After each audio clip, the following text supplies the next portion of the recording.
La pregunta que voy a hacer es un poquito urticante, pero como hace tiempo vengo acompañando por YouTube sus predicaciones. En una de ellas escuché que usted había atacado y continúa atacando seriamente y objetiva y sustanciosamente a los hermanos separados por el apego, por el diezmo. Sí, es verdad. Bueno. Que les gusta escuchar las predicaciones del Padre Toro, pero no quieren estudiar la Biblia. Ay, sinvergüenza, vagabundo, raza de víbora, sepulcro blanqueado, fariseos, hipócritas. ¿Quién es Padre? ¿Nosotros? No, ustedes no. Los que no vinieron. Los que no estudian la Biblia. ¿Por qué no me dan una mano, catequistas? Ayúdenme. Carismáticos, ayúdenme. Cursillistas, grupos juveniles, ayúdenme. Ustedes que han sentido, miren hermanos, ¿saben algo?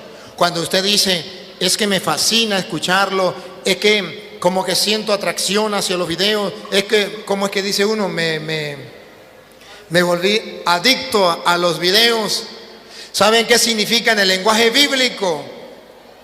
Que el Espíritu Santo te está diciendo, cuento contigo para que otros conozcan la palabra.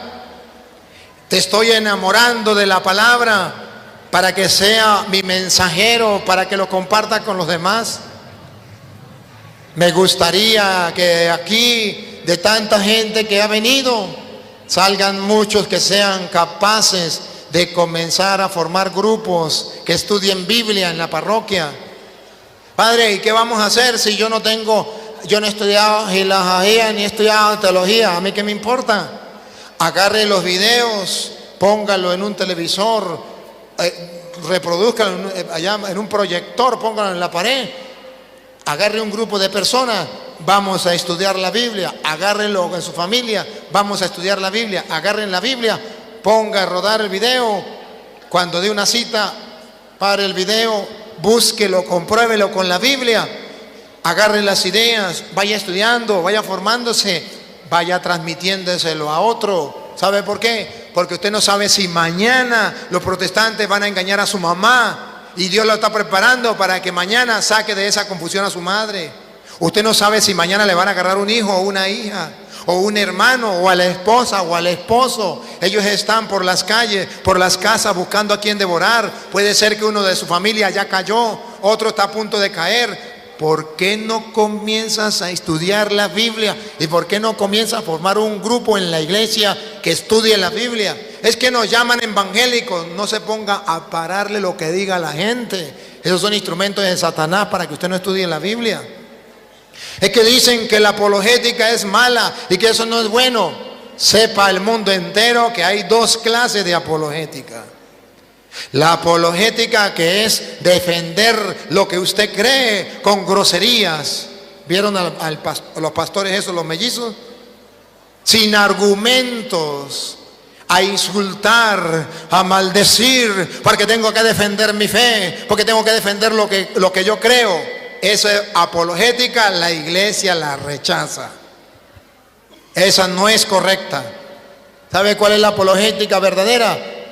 La que yo estoy haciendo, donde le compruebo con la Biblia, con amor, con respeto, pero con la Biblia, con fundamento, cuál es la doctrina de la iglesia, donde defiendo mi fe. Y a ustedes les fortalece eso, y a muchos hermanos los hace volver a la iglesia de Cristo, pero con fundamento bíblico. La iglesia de los primeros siglos nos dejó el ejemplo. Utilizaron la apologética bíblica para defenderse de los herejes, para defenderse de los ataques de los enemigos de la iglesia, y fundamentaron bíblicamente la doctrina que ahora usted y yo conocemos, pero que no estamos defendiendo, porque no queremos utilizar los métodos que ellos utilizaron para defenderla y que les dio resultado. La apologética. Que sepa el mundo entero que la iglesia sí, y está escrito en Concilio Vaticano II, Unitatis Redintegratio, lo voy a leer desde el 4 en adelante, lo que es el ecumenismo que nos lleva a hablar con los hermanos, y eso es en castellano, apologética, donde expongamos la doctrina y donde defendamos la fe, pero sin insultos, sin groserías, con la palabra de Dios. Si ellos nos insultan, nos quedamos callados, porque los que tenemos el Espíritu de Dios no podemos entristecer, como dice Efesios 4:30, no podemos entristecer al Espíritu Santo con las malas palabras, con los insultos. No, debemos ser verdaderamente templo del Espíritu Santo, con los frutos del Espíritu Santo, con los dones del Espíritu Santo, que se nos note. Los protestantes tienen el Espíritu Santo y no se les nota. ¿Creen que el Espíritu Santo iluminó a estos pastores para que lo insultaran, para que maldijeran? Hermanos, les recuerdo, no se olviden de dejar su like, dejar su comentario al respecto del tema que estamos viendo para poder seguir subiendo este tipo de contenido para edificación de toda la familia, de todas las personas que vemos este canal. Un abrazo y sigamos viendo el video. Bendiciones. Pues nosotros, por el Espíritu, aguardamos por fe la esperanza de la justicia, porque en Cristo Jesús... No, sí, Gálatas 5:22. Mas el fruto del Espíritu fruto del Espíritu es amor. Es amor. Ustedes vieron ayer a los mellizos, a tierra, los julanos pastores esos, le vieron el amor. ¿A dónde lo tenían? Debajo de los pies. ¿Y tenían el Espíritu Santo? Sí, tenían el Espíritu Santo, dicen ellos. Repítalo. Mas el fruto del Espíritu es amor. Es amor. ¿Cómo los traté yo? Con amor. Siga. Gozo. Gozo. ¿Vieron la furia que ellos tenían y el gozo que yo tenía en la serenidad? Siga. Paz. Paz. ¿Ustedes vieron que yo perdí la paz? Jamás. ¿Por qué ellos perdieron la paz? No sé qué espíritu será. Siga. Paciencia. Paciencia. ¿No vieron ustedes cómo les tuve paciencia? Eso es fruto del Espíritu. Humanamente usted siente que, pero con el fruto del Espíritu usted se controla. Paciencia. Siga. Benignidad. Benignidad. Hay que darme cuenta que son víctimas. Los engañaron y andan engañando. Hay que ser benigno con ellos. Siga. Bondad. Bondadosos con ellos. Siga. Fe. Fe. Mansedumbre. Mansos, mansos, mansos. ¿Se acuerda que Jesús dijo: los envío como ovejas en medio de lobos? Véanlos a ellos si eran las ovejas o los lobos. Claro, mansos. ¿Qué más? Templanza. Templanza. Contra tales cosas no hay ley. Ahí está. Por eso hay que tratarlos como debe ser. Dejarnos guiar por el Espíritu.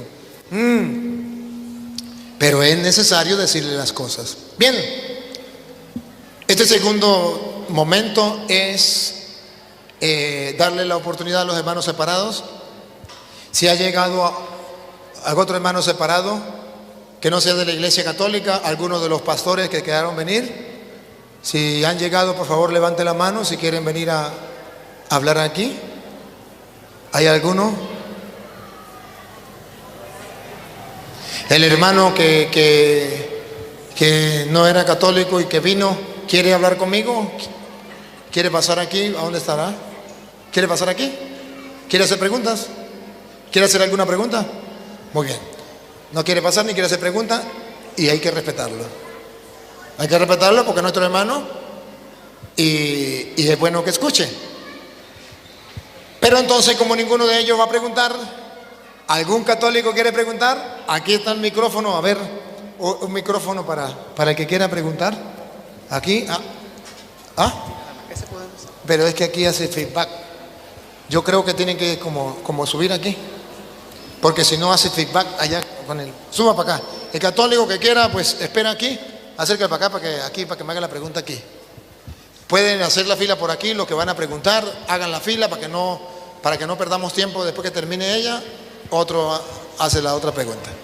Buenas noches, padre. Buenas noches. Soy su fiel seguidora. Padre, yo lo que le quería preguntar es que tuve un inconveniente con un hermano así, ¿verdad? Sobre María, que sí, porque no le podemos llamar a ella esposa del Espíritu Santo. Y me había dicho este hermano que está en la antifonía de San Francisco, como también en el Tratado de la Bebé. Se la voy a responder, claro que sí. San Marcos capítulo 1, versículo 10. San Marcos capítulo 1, versículo 10. Usted me va a ayudar a pensar. Quédese ahí. ¿Por qué no podemos decir que es la esposa del Espíritu Santo?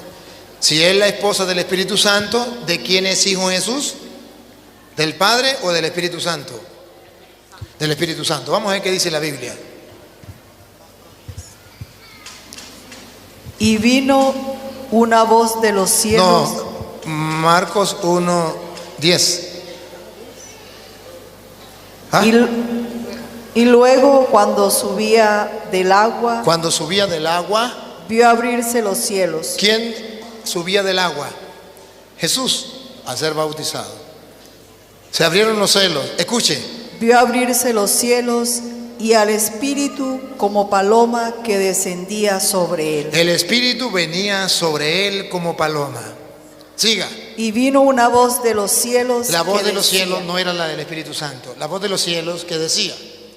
Vino una voz de los cielos que decía: tú eres mi Hijo amado. ¿Estaba hablando el Espíritu Santo o estaba hablando el Padre? El Padre. El Padre. Entonces, si el que estamos hablando dice que es su Hijo, ese es el esposo de María. Porque según dice Gálatas capítulo 4, versículo 4, dice Gálatas 4:4, que Jesús es hijo de María y es hijo de Dios Padre. ¿Por qué Dios Padre y no Dios Espíritu Santo? Porque el Espíritu Santo vino en forma de paloma sobre Jesús y arriba se oía la voz que decía: este es mi Hijo. Escuchemos Gálatas 4:4. Pero cuando vino el cumplimiento del tiempo, Dios envió a su Hijo. Dios, aquel que dijo: este es mi Hijo, envió a su Hijo.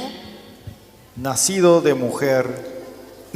Envió por obra del Espíritu Santo. El esposo es Dios por obra del Espíritu Santo. Viene a María. Envió Dios por medio del Espíritu Santo. Su Hijo, nacido de mujer. Nacido de mujer. Por eso en la iglesia enseñamos que por obra del Espíritu Santo. Dice que María quedó embarazada por obra del Espíritu Santo. Y esa obra del Espíritu Santo no significa que Él es el esposo. Porque según dice Lucas 1, versículo 31. Lucas 1, 31. Y ahora concebirás en tu vientre y darás a luz un hijo y llamarás su nombre Jesús. Siga. Este será grande y será llamado Hijo del Altísimo. Será llamado Hijo del Altísimo. Siga. Y el Señor Dios le dará el trono de David, su padre, y reinará sobre la casa de Jacob para siempre. Muy bien, entonces es Hijo de Dios Padre. Por eso Jesucristo dice allá en Juan capítulo 14, versículo 16. Juan 14, 16. Y yo rogaré al Padre. Yo rogaré al Padre. Y os dará otro consolador, para que esté con vosotros para siempre, el Espíritu de verdad. Yo rogaré al Padre. El Padre no es el Espíritu Santo. Si María es la esposa del Espíritu Santo, Jesús es hijo del Espíritu Santo. Entonces el Padre no existe. El Padre sería el Espíritu Santo. María es templo. Lucas 1:35. María es templo vivo del Espíritu Santo, pero no es la esposa del Espíritu. Usted y yo somos templo del Espíritu Santo, como María. María es templo del Espíritu Santo. Lucas 1:35. Respondiendo, el ángel le dijo: el Espíritu Santo vendrá sobre ti, Es templo del Espíritu Santo, siga. y el poder del Altísimo te cubrirá con su sombra. Es templo del Espíritu Santo y el Espíritu Santo habita en ella. ¿Se acuerda cuando visitó a su prima Santa Isabel? Isabel quedó llena del Espíritu Santo porque ella es templo del Espíritu Santo. Y dice 1 Corintios capítulo 3 versículo 16 que no solo la Virgen María es templo del Espíritu Santo, que también ustedes y yo somos templo del Espíritu Santo. Sin embargo, la esposa de Dios es María, de Dios Padre. Escuche, 1 Corintios 3, 16. ¿No sabéis que sois templo de Dios y que el Espíritu de Dios mora en vosotros? Somos templo del Espíritu Santo. María también es templo del Espíritu Santo. Hay una canción, esa canción me gusta, que dice: hija del Padre, madre del Hijo, sagrario del Espíritu. Realmente, si nosotros creemos que Jesús es Hijo de Dios Padre, entonces el papá de Jesús, el Padre, es Dios Padre, no Dios Espíritu Santo.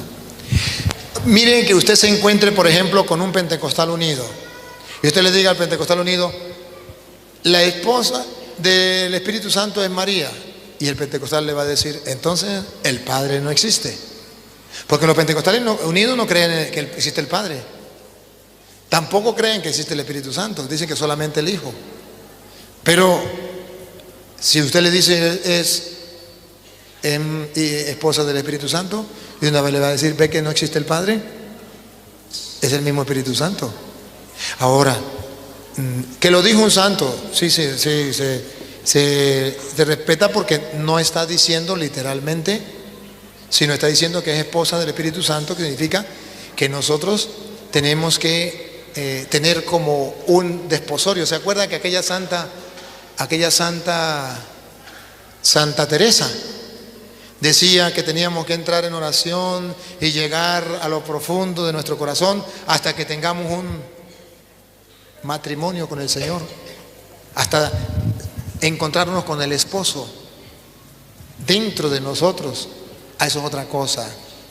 Que María se haya, diríamos, unido tanto como un esposo a la esposa con el Espíritu Santo, eso sí es verdad. Y en ese sentido, los santos lo dijeron, que María estaba tan unida al Espíritu Santo como un esposo con una esposa. Eso sí es verdad.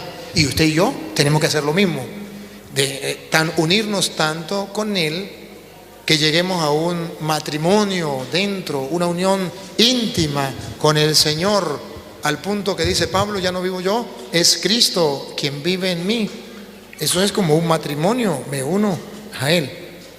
Pero no quiere decir que es el esposo, o sea, el papá de Jesucristo. Me expliqué, ¿verdad? Entonces hay que entender, cuando los santos dicen que María es esposa del Espíritu, significa que hay una unión tan grande, ella y el Espíritu Santo, como un esposo y una esposa. Pero que no quiere decir que es el papá del Espíritu, del Jesucristo. Bueno, la orden.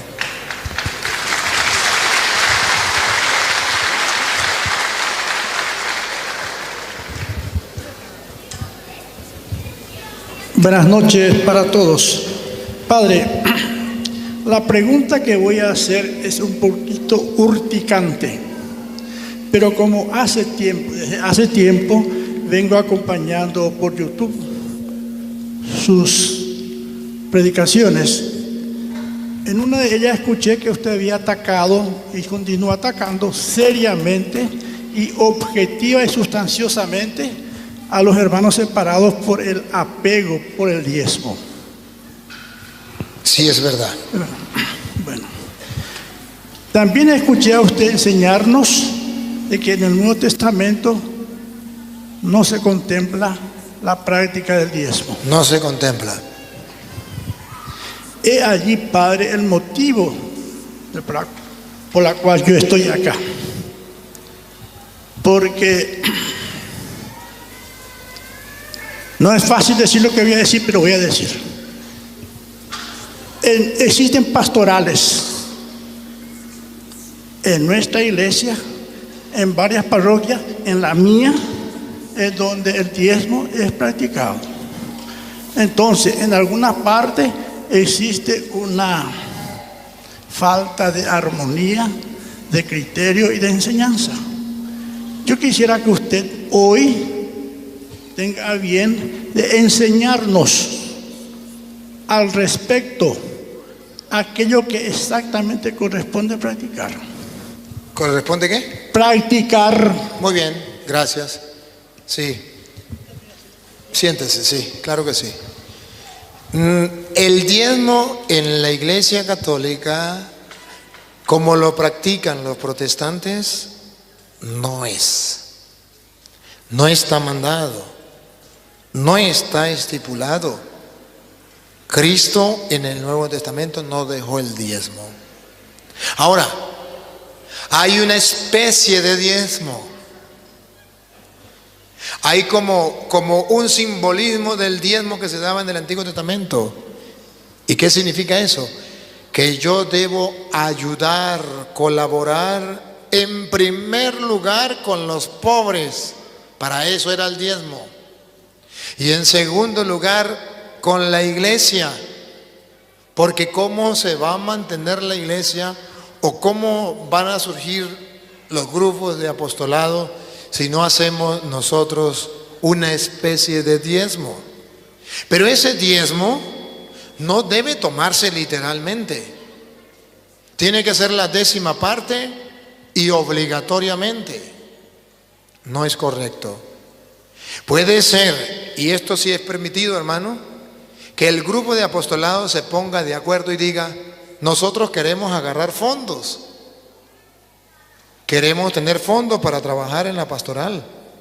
Vamos a comprometernos a dar una parte de lo que ganamos para ir haciendo como una especie de una banca, un banco, no sé cómo, una caja chica para ir ayudándonos. Eso es permitido. Eso se puede hacer. Pero que se tenga claro que es una caja chica, que es un común acuerdo, pero que no es una ley de Dios que usted tiene que recoger el diezmo, la 10ª parte, y obligatoriamente. Eso no es correcto. Repito, si es bueno, si es recomendable que se puedan poner de acuerdo como grupo de apostolado para tener fondos en la iglesia. Igualmente, vamos a suponer que haya un sacerdote que le diga a la gente: ¿me quieren ayudar? Necesito varias personas que me ayuden en la parroquia, que mensualmente me den un aporte, pero no puede ser obligatoriamente la 10ª parte. Es lo que la persona quiera colaborar y quiera ayudar. Se lo traduzco de esta manera: los amigos de la parroquia, los que quieran ayudar en la parroquia para que haya un sustento para el párroco, un sustento para ayudar en las cosas de la iglesia. Entonces se buscan tantas personas que quieran ayudar libremente, se les plantea y se les dice: mensualmente usted da ese aporte, el sacerdote les anima, el sacerdote les bendice, Dios les recompensa. Pero que no sea como la ley de los protestantes, que si usted no paga el diezmo se va para el infierno, que eso es algo obligatorio, que lo dejó el Señor. Eso era en el Antiguo Testamento, pero no en el Nuevo Testamento. Ojalá y que usted y yo nos preocupáramos por ayudar. San Pablo, por ejemplo, en Primera de Corintios capítulo 16, versículo 2, San Pablo viene a decir que hay que recoger una ayuda dentro de la iglesia y que tenemos que dar un aporte. Vamos a escuchar como dice Pablo. Cada primer día de la semana, cada uno de vosotros ponga aparte algo. Ponga aparte algo. Ahí nos dice la 10ª parte. Ponga aparte algo. Según haya prosperado, Según haya prosperado, según las posibilidades suyas, guardándolo, para que cuando yo llegue no se recojan entonces ofrendas. Eso se puede hacer. Los grupos de apostolados no quieren estar molestando a la gente.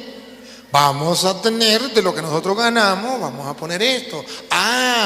El párroco no quiere cobrar ningún estipendio como dice el Papa, que no debemos estar cobrando estipendio en los sacramentos.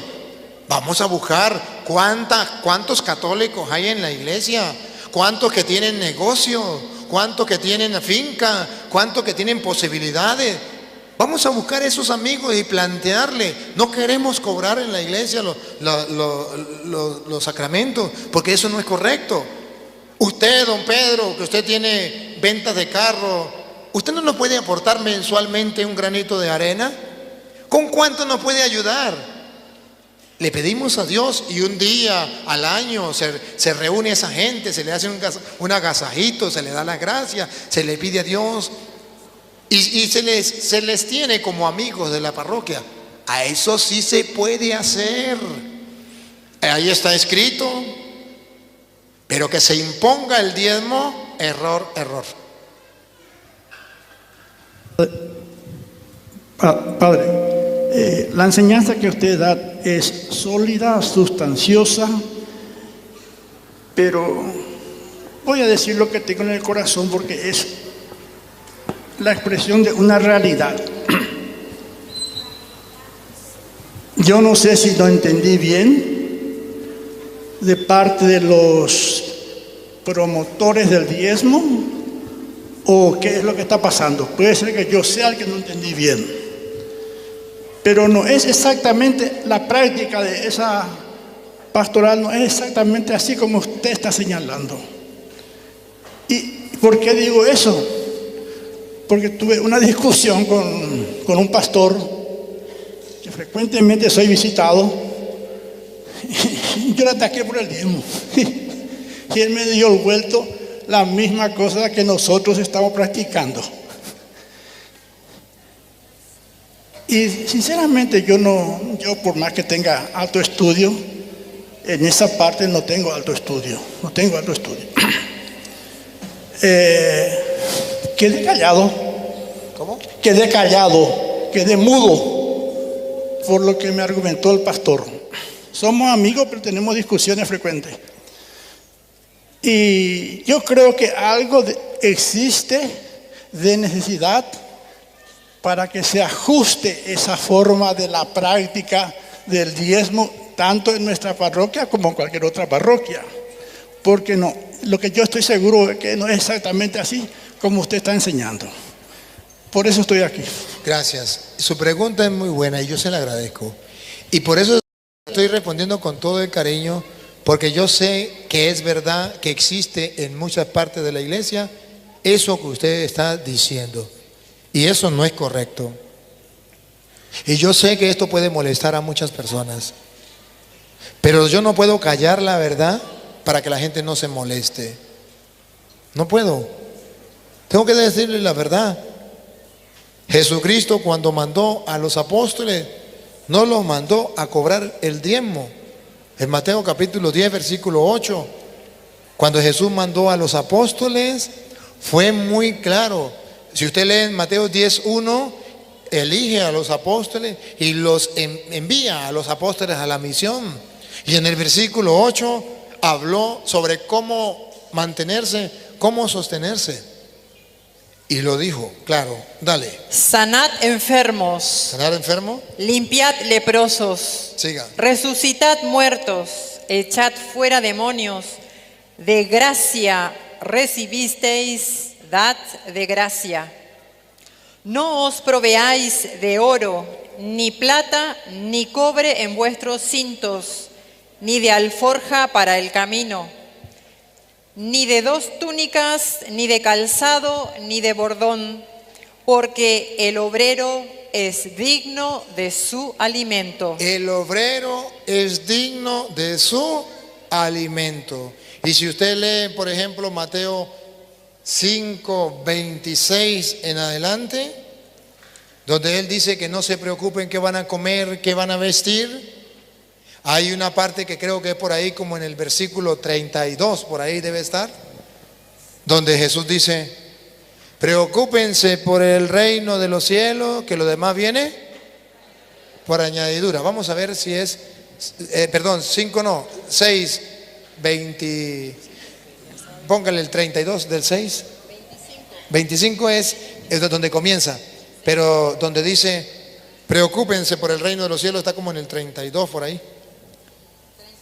Ah, sí, preocúpense por el reino de los cielos. 33, léalo.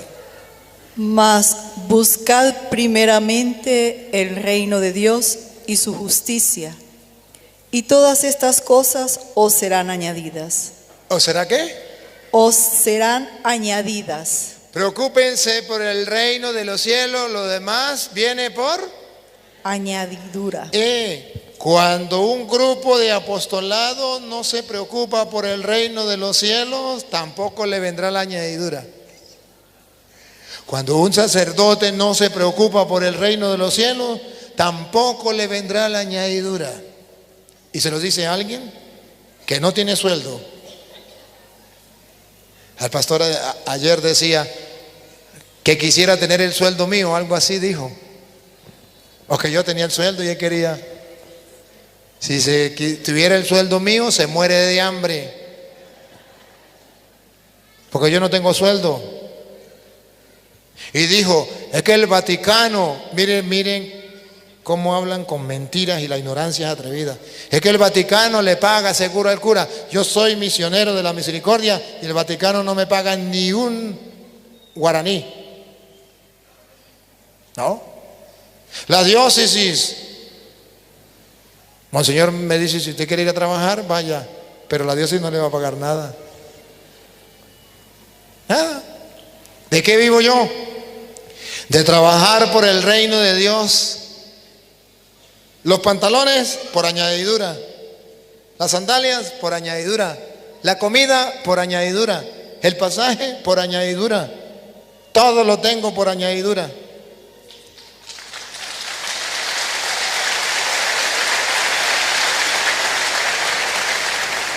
Pregúntele a la gente que me invitó cuánto les estoy cobrando. Si me quieren dar algo bien y si no me quieren dar nada, seguimos siendo amigos. Eso le duele a los protestantes, porque me llevaré a la tumba el mismo orgullo de San Pablo. Le llevé el evangelio sin cobrarles nada, y eso le duele a los protestantes. Pero dice la Biblia, el trabajador tiene derecho a su salario. Preocúpese por el reino de los cielos, lo demás viene por añadidura. Si uno de ustedes dice, Padre, aquí hay una ofrenda, yo no le voy a decir que no. Yo la agarro y le digo, Señor, tú eres el dueño del oro y de la plata. Está escrito en tu palabra que aunque sea un vaso de agua que le den a uno de sus ministros, no quedará sin recompensa. Que se abran las compuertas del cielo y llueva sobre esta persona lluvia de bendiciones sobre ella y sobre toda su familia por ser generoso con esto. Y esa plata que yo agarro no es para mí. Pregúntenle a los que andan conmigo que me conocen, o vayan a Venezuela y vean, no es para mí. Es para que se cumpla lo que dice Hechos 4:34, que lo que le daban a los apóstoles lo agarraban y se lo daban a los pobres, de modo que todos tuviesen por igual. Y eso le duele a los protestantes. Vayan a mi patria. Ahorita que están pasando por momentos difíciles. Todo. A mí me da risa cuando alguna persona llega y me dice, Padre, esto es para usted. ¿Me escuchó, Padre? Para usted. A mí me da risa. Sí, si es para mí, déjeme que yo haga con eso lo que me venga en gana. Y si yo quiero dárselo a los pobres, ¿por qué me lo va a impedir? Si esa gente está necesitada, ¿por qué me lo va a impedir? Entonces, hermanos queridos, la palabra de Dios es clara. Y yo les puedo garantizar a cualquier sacerdote, porque yo también fui párroco. Y fui párroco de una de las parroquias más pobres de Venezuela. No, si no la más pobre, una de las más pobres. Donde más bien tenía que ayudar a la gente. Y normalmente en las parroquias ayudan a la diócesis. Y allá la diócesis decía: padre, aquí tiene algo para que se compre un pan. Porque no había cómo dar a la diócesis. Y no me morí de hambre. Nada. Y tengo 19 años, voy a cumplir 19 años como sacerdote. Nunca he cobrado en una misa, nunca he cobrado un bautismo, nunca he cobrado un matrimonio, nunca he cobrado una predicación, nunca he cobrado nada y no me he muerto de hambre. Y cuando necesito algo, Dios lo sabe y me llevo sorpresas. Cuando de repente necesito algo y aparece alguien y me dice: aquí tiene esto.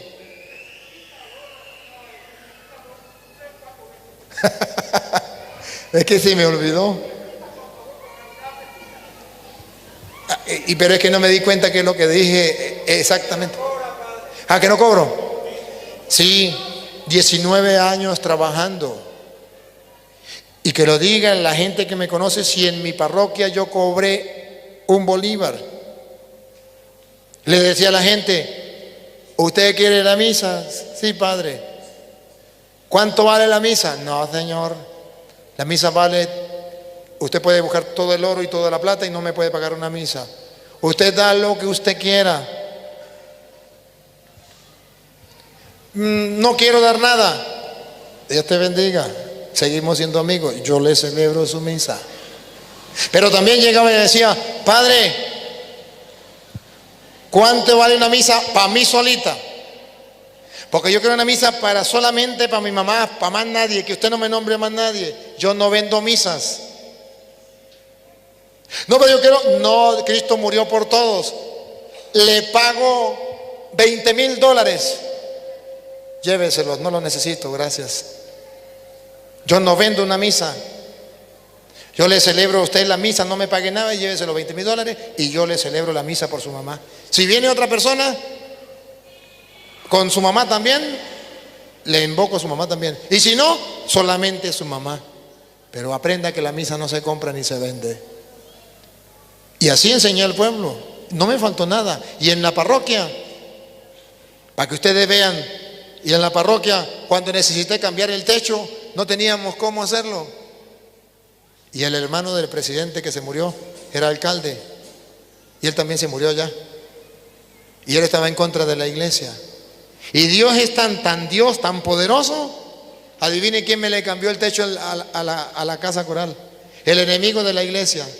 Un día que se puso bravo conmigo y fue y me insultó. Y yo agarré la Biblia y tome con la Biblia le prediqué. Y el hombre lo tocó la palabra de Dios y dijo: he pecado contra Dios hablando de esta manera. Pido perdón al Señor y le pido perdón a usted. ¿Qué necesita? Le dije: nada. Usted no me va a tapar la boca a mí. Dijo: para que vea que estoy arrepentido, dime, ¿qué quiere? ¿Qué quiere? Le dije: tengo el techo de la casa mala, mañana se lo mando a arreglar. Y me lo mandó a arreglar. Preocúpense por el reino de los cielos, lo demás viene por añadidura. Así he trabajado yo. Y estoy por aquí y viajo por todos lados. Pregúnteme si estoy preocupado por eso. No, yo creo en la palabra de Dios. Y le digo a mi secretaria y a los que trabajan conmigo, cuando a veces no tenemos comida para darle a la gente, nos quedamos sin nada. Y Dios mío, ¿y ahora qué le vamos a dar a la gente? Y mi hermano que está encargado: padre, no tenemos, tranquilo que ya Dios mostrará, alguien aparecerá. Estos días yo sé que hay una hermana que me está escuchando en Estados Unidos y le agradezco. Estos días llegó la comida y teníamos que comprar y no teníamos. me mandó un mensaje: padre, quiero colaborar. Y yo pensé que era con un guaraní o 10.000 guaraní. Y cuando me di cuenta, nos dio la mitad de lo que necesitábamos para la comida. Pagó la mitad de la comida. Y estoy hablando de toneladas de comida. La mitad la pagó. Y yo dije, caramba. Y luego otros que generosamente aportan en el Patreon, que aportan por PayPal. Llegó, compramos las toneladas de comida. Bendito sea el Señor. Y ahí vamos, poco a poco. Pero el Señor no falla. Hagan la prueba y verán qué bueno es el Señor. El Señor cumple su palabra. Otra pregunta, pues, otro que quiera preguntar. Ahí está.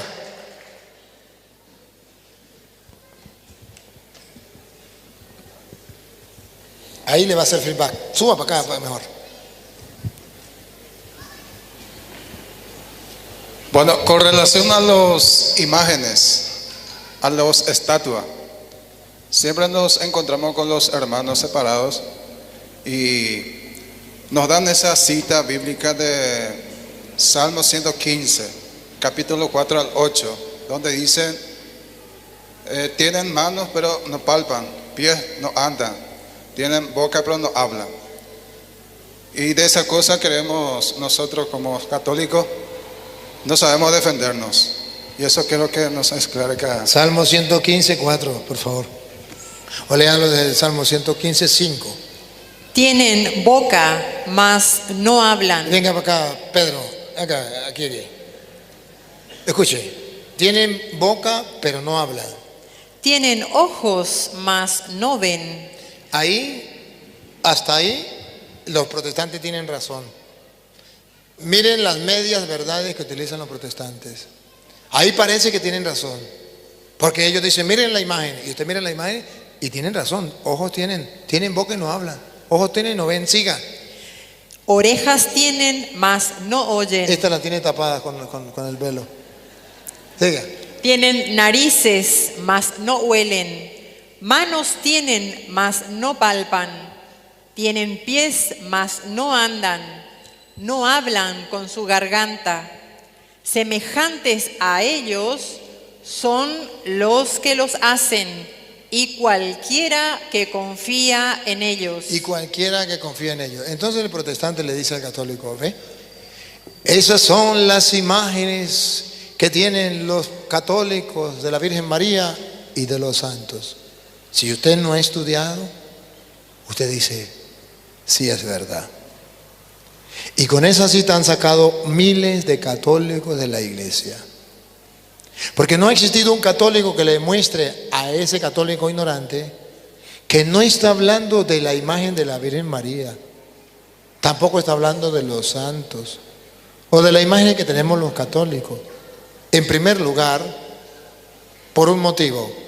Porque el Salmo se escribió antes de venir Cristo. La Virgen María no existía. Entonces, ¿cómo va a decir que era la imagen de la Virgen María? Los santos no existían. Entonces, ¿cómo va a decir que está hablando de los santos? Primera mentira. Segunda mentira. Ellos dicen que era de las imágenes de los que se colocan en el templo, que está prohibido. Y el Salmo mismo dice que no son las imágenes. Vamos a ver qué dice el Salmo. Y le vamos a poner la lupa y le vamos a hacer zoom para ver ¿de qué está hablando? Algo tan parecido a las imágenes, pero que no son las imágenes. Vamos a leer Salmo 115 desde el versículo 1 en adelante. No a nosotros, oh Jehová, no a nosotros, sino a tu nombre da gloria, por tu misericordia, por tu verdad. ¿Por qué han de decir las gentes? Las gentes son los gentiles, los paganos. Acuérdate que existía el pueblo judío y el pueblo pagano, los gentiles, las gentes, los gentiles. ¿Siga? ¿Dónde está ahora su Dios? Observen, el pueblo de Israel tenía un Dios invisible. Los gentiles Tenían dioses visibles, el sol, la luna, tenían dioses visibles, miles de dioses tenían. Ajá. Quieren que digan los gentiles, ¿dónde está tu Dios? Observen que hay una pelea entre dos pueblos. El pueblo judío, que cree en un Dios invisible, en el Dios de Abraham, de Isaac, de Jacob, invisible. Y los pueblos paganos, los gentiles, que tienen otros dioses visibles. Siga. Nuestro Dios está en los cielos.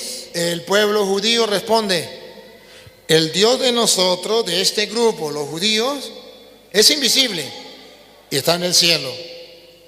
Y escuche, ¿qué puede hacer ese Dios? Todo lo que quiso ha hecho. Ese Dios es poderoso, a pesar de que es invisible. Siga. Los ídolos de ellos. Aquí está. No dicen las imágenes de los católicos, dicen los ídolos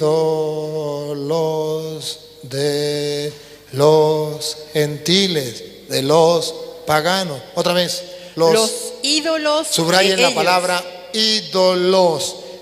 De modo que cuando un protestante dice que está hablando de las imágenes, está confundiendo la palabra ídolos, que estábamos leyendo la Reina Valera, aunque le quitaron sabiduría, y meten ahí imagen para engañar al católico.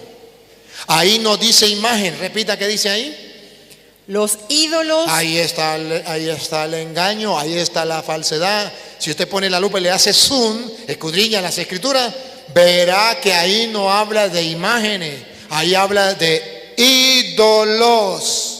Los ídolos de los paganos, ¿saben qué es un ídolo? Un Dios que no es el Dios de Abraham, de Isaac y de Jacob. Un Dios que no es el Dios invisible, sino los dioses de los paganos, que son dioses visibles, que son imágenes que ellos consideran dioses. Diferencia de nosotros, que no tenemos imágenes, no tenemos ídolos, perdón, sino tenemos imágenes. La diferencia, que nosotros tenemos las imágenes, que tienen ojos para ver y no ven, y oídos y no oyen, pie y no camina, manos y no agarran. Pero nosotros, a diferencia de los gentiles, no creemos que esa imagen es Dios. Por tanto, no es un ídolo. ¿Qué es un ídolo? Una imagen de un Dios. Un Dios falso. Cuando aquí habla de los ídolos de los paganos, está hablando de los dioses de los paganos y se burla. Ustedes, los paganos, los gentiles, nos preguntan ¿dónde está tu Dios? Porque no lo ven. Ahora nosotros nos burlamos de su Dios. Boca tiene y no habla. ¿Qué clase de Dios es ese? Es una burla hacia los dioses de los paganos. Oídos tienen y no oyen. Pídale a su Dios a ver si le va a responder. Pie y no camina. ¿Qué clase de Dios? Así como ese es Dios, sean los que lo fabrican y los que confían en Él. Son dioses muertos. Pero no está diciendo el Salmo que son las imágenes. Pero en afán, escuchen bien, en el afán de conquistar gente para su secta, a ellos no les importa decir mentiras. A ellos les importa pescar gente de diferentes maneras, con mentiras. Y cuando es un hombre, le tiran una mujer. Cuando es una mujer, le tiran un hombre. ¿Cuántos católicos no se han salido de la iglesia por una mujer que los evangélicos le mandaron? ¿Cuántos? ¿Cuántas mujeres no han salido por un hombre evangélico? ¿Cuántos? Y a ellos no les importa pescar gente. No les importa. Con tal y se metan a evangélicos, no les importa utilizar mentiras, falsedades, calumnias, engaños, como este que están viendo. La Biblia habla de los ídolos prohibidos. Y para que sepan que es ídolo y no imagen lo prohibido, la palabra es clara: idolatría, no imagenlatría. Si Dios prohibiera las imágenes que tienen boca y no hablan y ojos y no ven, el pecado se llamaría imagenlatría. Pero si Dios prohíbe los ídolos, entonces el pecado no se llama imagenlatría, se llama ídolo, latría. Esa es la respuesta. Otra pregunta. Suba aquí. Suba acá.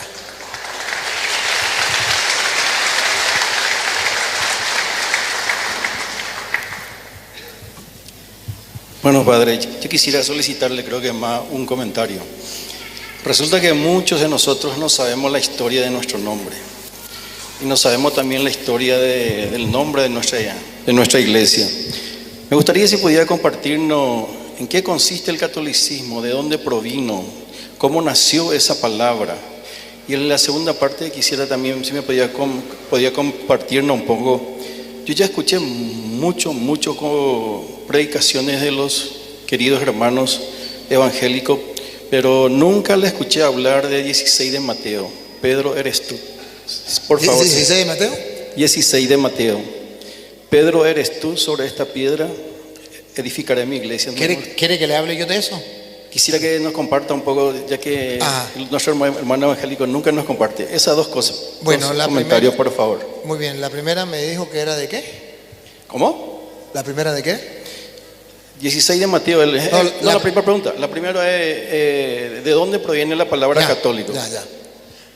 La palabra católica la inventó por primera vez San Ignacio de Antioquía en el año 107 aproximadamente, el año 100, 107, obispo de Antioquía, nombrado obispo por San Juan. Y en el mismo lugar, según dice Hechos 11:26, por ahí, ve a ver si es 11:26, a ver si la pegué. Hechos de los Apóstoles 11:26, si no se la quedo debiendo. Le llaman por primera vez a la iglesia de Cristo en Antioquía, le llaman cristianos a los seguidores de Cristo. ¿Sí? ¿26?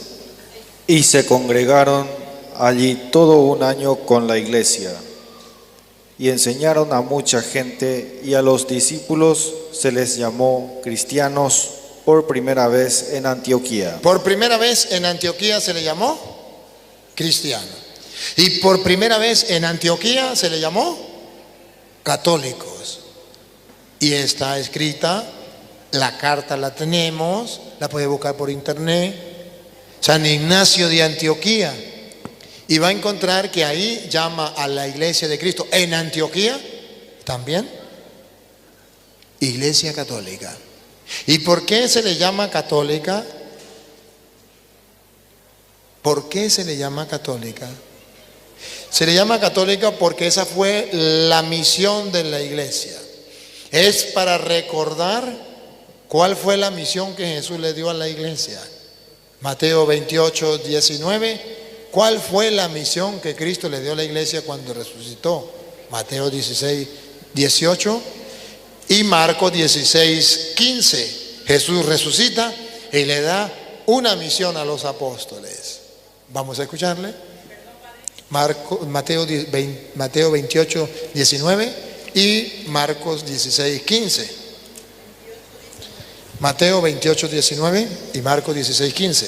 Por tanto, id y haced discípulos a todas las naciones. Si a algún hermano le interesa saber qué significa católica, puede buscar en un diccionario y verá qué significa universal, todas las naciones. Y ahí comprenderá por qué la iglesia de Cristo es católica, porque Él le mandó, vayan y hagan que todas las naciones o todos los pueblos sean mis discípulos, para recordar, hacer memoria nunca olvidar la misión de la iglesia, para recordar la tarea que Cristo le dejó a la iglesia, San Ignacio de Antioquía le dice que la iglesia es católica, porque tiene que llevar el mensaje a todas las naciones, para que ninguno dijera, ya cumplí mi trabajo, no tengo nada que hacer. No, todavía hay más que hacer para todas las naciones. Marcos 16:15. Y les dijo: id por todo el mundo y predicad el evangelio a toda criatura. De dos maneras: ir por todo el mundo, católico, y predicar el evangelio a toda criatura, católico. Si Jesucristo hizo énfasis en que la iglesia tenía que ser católica, entonces la iglesia es católica, porque ese fue el mandato de Jesús. Es católica porque Jesús le mandó: sean católicos, sean universal. Vaya, prediquen el evangelio a toda criatura. Ahí los está mandando a ser católicos. Pero a mí me cae pesada la palabra católico. Ese es problema suyo, de usted. Pero por eso se le llama católico. Pero búsquenme en la Biblia la palabra católico. Si no está en la Biblia, yo no le creo. Dejen las mentiras. Porque en la Biblia no está que San Mateo es palabra de Dios. Eso lo inventó la iglesia y eso no está en la Biblia. Que San Juan es palabra de Dios, eso lo inventó la iglesia, eso no está en la Biblia. ¿A dónde dice en la Biblia que San Mateo, San Marcos, San Lucas, eso es palabra del Señor? Lo sabemos porque la iglesia lo hizo y reunió los libros y dijo que eso era palabra de Dios. Hay cosas que no están en la Biblia. Nosotros creemos lo que está en la Biblia. La Biblia dice que María es virgen. ¿Ustedes lo creen? Ah, no, eso sí no. Entonces no digan mentiras. La Biblia dice que a ustedes le perdonan los pecados, le quedan perdonados. Ah, pero eso sí no. Entonces no digan mentiras. Ustedes no creen lo que dice la Biblia. Ustedes lo que hacen es protestar contra la iglesia católica y punto. Pero la palabra católico significa universal. Y la iglesia es católica, es universal. ¿Sabe por qué? Porque si usted va a Roma a misa hoy, allá se leen las mismas lecturas que aquí, las mismas que en Venezuela, las mismas que en México. Es católica, es universal. Los protestantes, no. Un pastor lee una cosa aquí, otro pastor lee otra cosa allá, otro pastor lee otra cosa allá. La iglesia es católica, es universal. Porque el jefe manda en toda la iglesia en el mundo. Los protestantes no. Tienen un jefe aquí, tienen un jefe allá. No tienen un jefe común. No es católica, no es universal. La iglesia católica ha llegado a todas partes. Los protestantes han llegado una secta a un lugar, otra secta a otro lugar, y no han logrado abarcar lo que... Pero hemos abarcado 5 países. Eso no significa católico. Católico significa universal. Y la iglesia está llevando el evangelio al mundo entero. Por eso se llama católico. Segundo, la palabra de Mateo 16:18, él dice, lo leemos desde el 16:13, para mostrarles a ustedes que Jesucristo va a decirnos que hay unas cosas que dicen los hombres y otra cosa que dice Dios. Y que ustedes y yo tenemos que aferrarlo a lo que dice Dios y no los hombres. Pero también van a ver que existen personas que hablan de Cristo, pero de forma equivocada, de forma errada. Y ustedes lo van a oír. Mateo 16:13. Viniendo Jesús a la región de Cesarea de Filipo, preguntó a sus discípulos. Escuchen diciendo, la pregunta, analicen la pregunta. Vamos a comernos este caramelo de chocolate de fresa. Analicen la pregunta. ¿quién dicen los hombres que es el Hijo del Hombre? ¿Quién dicen los hombres? La pregunta es sobre la identidad de Cristo. Jesucristo quiere que quede escrito o que quede en el mundo claro a través del Evangelio sobre la identidad. Observen que es la identidad. ¿Quién dice la gente que es el Hijo del Hombre? ¿Quiere saber? Si la gente tiene claro quién es Jesús, su identidad. Dale. Ellos dijeron, unos Juan el Bautista, No tenían claro quién era Jesús. No identificaban a Jesús como tal. Sí hablaban de Jesús. Unos dicen que Juan Bautista hablaban. ¿Cuál era la doctrina? Que Jesucristo era Juan Bautista. Era una doctrina falsa. Jesucristo no era Juan Bautista. Pero sí hablaban de Jesucristo. Siga. otros